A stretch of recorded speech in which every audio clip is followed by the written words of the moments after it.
Okay, so you are a family of either one or maximum two. This makes yours a small family, right? How does it affect your grocery shopping? Let's talk about it. Back in a minute.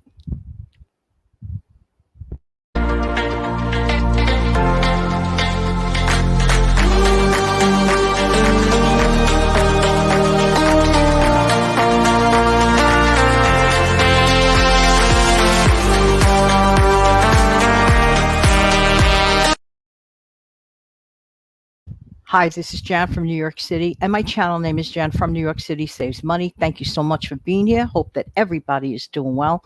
At this time in my life, I am a family of one. Wasn't always that way. Sometimes you have a husband and your kids are still with you, then everybody grows up or someone passes away and life changes. This is the way it is. There are different seasons in life for everyone. Most of us have probably been through many different seasons of life. But does that change your grocery habits? Well, grocery shopping habits. Well, it can. And in some cases, it should. For example, if you are, let's say, suddenly single, for example, are you going to shop the same way you might have shopped if there was your significant other and kids? No, that's completely different and it is scaled down. By the way, I hope that you're hearing me okay because I have a different headset on today, different microphone system, and I'm trying it out. So hopefully you guys are hearing me okay. All right, I want to get into this because this is really important, and maybe some people would like to take a note or two. And this one is really a biggie.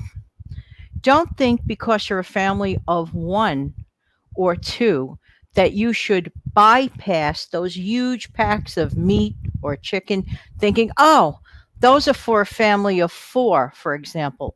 Are you kidding? A family of one or two, whenever there's a sale on those larger family packs of meat or chicken, or even fish, if you enjoy fish. I rarely mention fish because I'm not a huge fish fan, sad to say. Certain kinds of fish, but that's another show.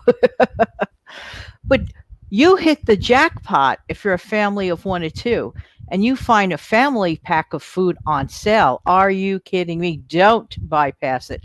Okay. Get that.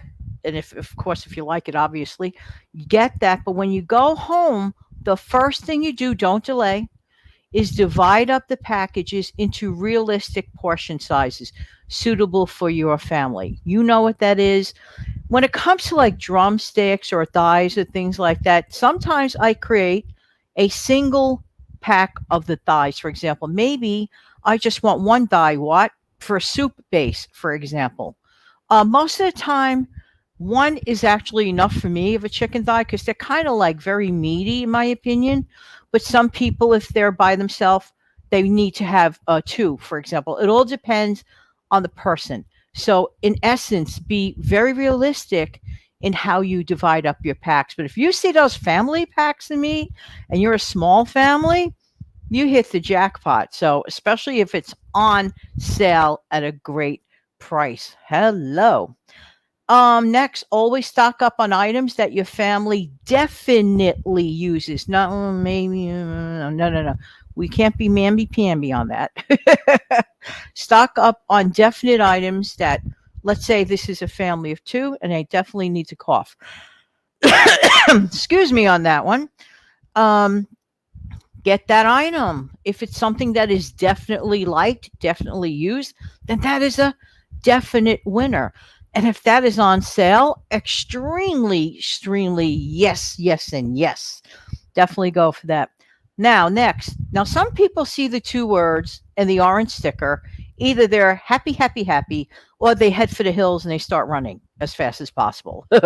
What am I talking about? I'm talking about manager special. Some people are afraid to use a manager special. No, no, no, no, no, no, no. Manager special just means that. It's a manager special because that item is soon to expire. It didn't say it expired. It didn't say something's going to happen. What you need to do, though, when you get that item home, I'm going to mute the mic and give myself a cough. Hang on.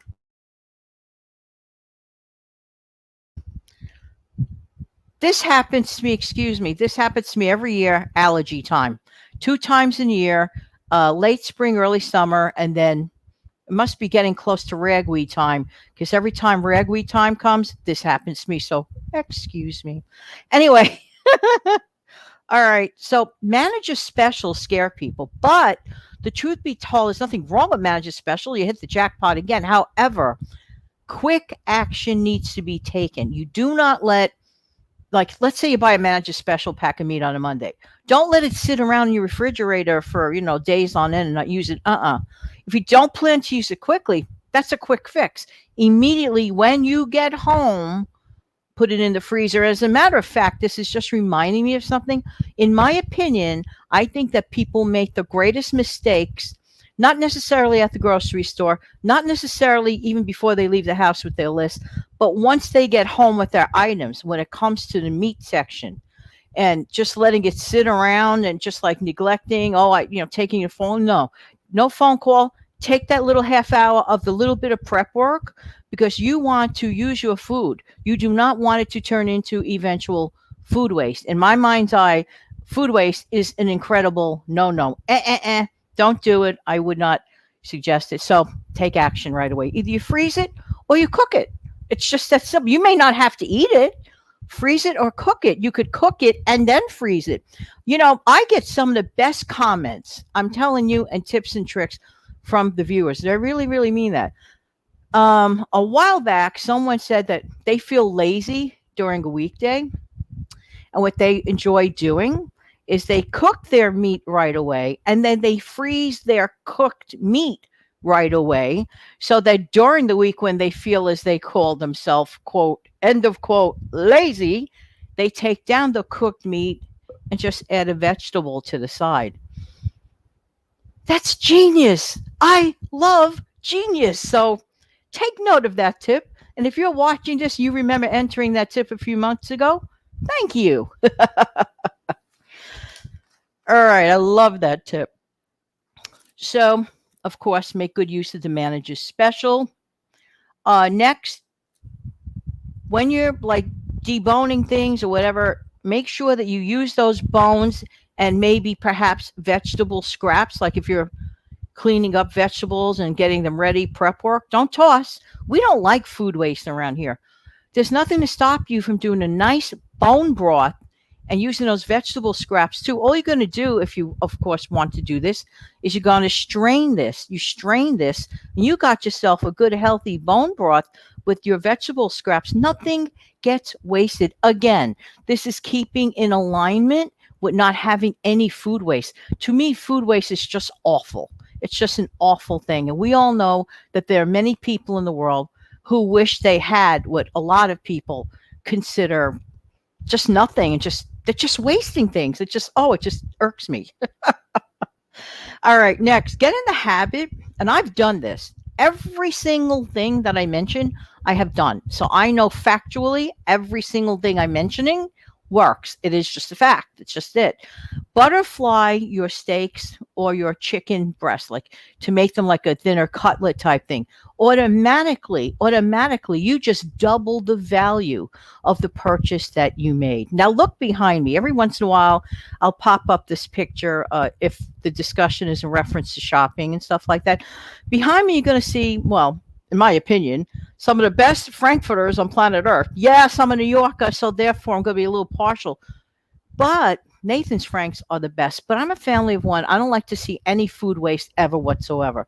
I literally take one or two, wrap them up individually, because shockingly, Frankfurters don't have as much as a shelf life as many people think it does.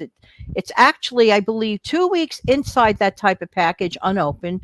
And something like once open, like within 7 days. So I like to freeze mine, okay?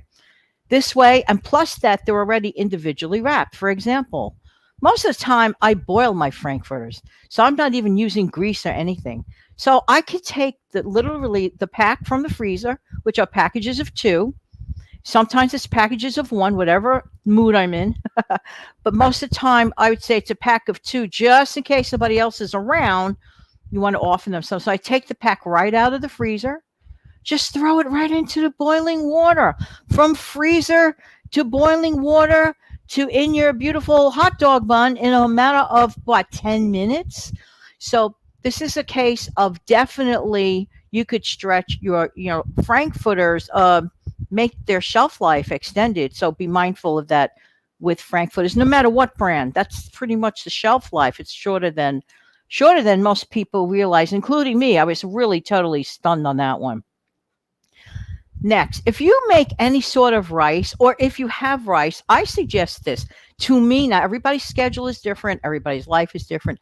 But if you're a family of one or two, and if you happen to take a few hours every Saturday or Sunday to do a little prep work for the following week, why not boil up a couple of cups of rice, put it away in a nice container in your refrigerator, and throughout the week, use it either as a filler or as a side dish. It's already done.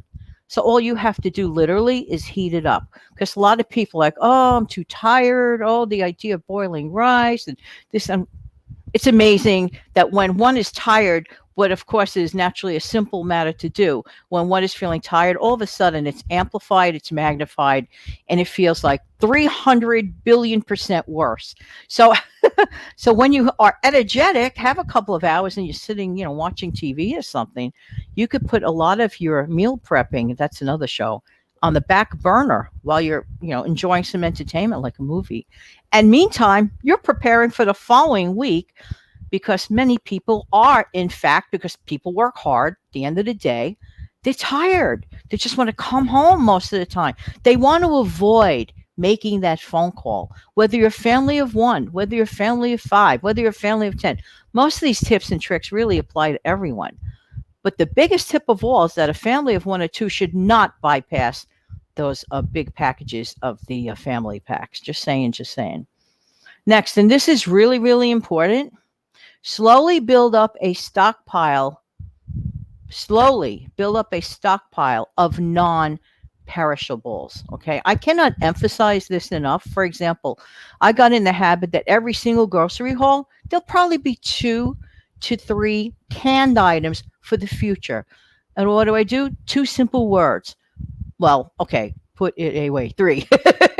3 simple words. Put it away. Take those cans. Put it away. What am I going to do with them? Put it away. Yeah. Because there's going to be that tired night in the future. Maybe there's a month where I have like a gazillion extra expenses that I didn't expect. Now I don't want to dip into that extra stuff. So I'll just use the stockpile and it works out. Or a lot of snow days, because in New York, we could get some really nasty weather when the cold weather starts sometimes. Just saying, just saying. So these tricks work for everyone. Oh, by the way, before I forget, also do the same trick like with the rice with leftover veggies throughout the week. Let's say you made yourself some veggies on a Monday, you can't eat all of them, Tuesday, etc. Every night, put them away by Thursday or Friday. Make a vegetable medley and grill up a grilled cheese sandwich in the air fryer if you want. Your meal is done. How inexpensive is that? All right, there is one favor that I'm going to ask each and every one of you to do, and it is this.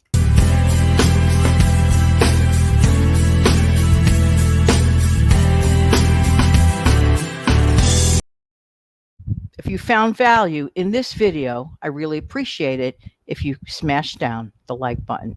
Don't hesitate to share it either. Thank you so much. Everybody have an amazing, fantastic day. Take good care. Bye-bye.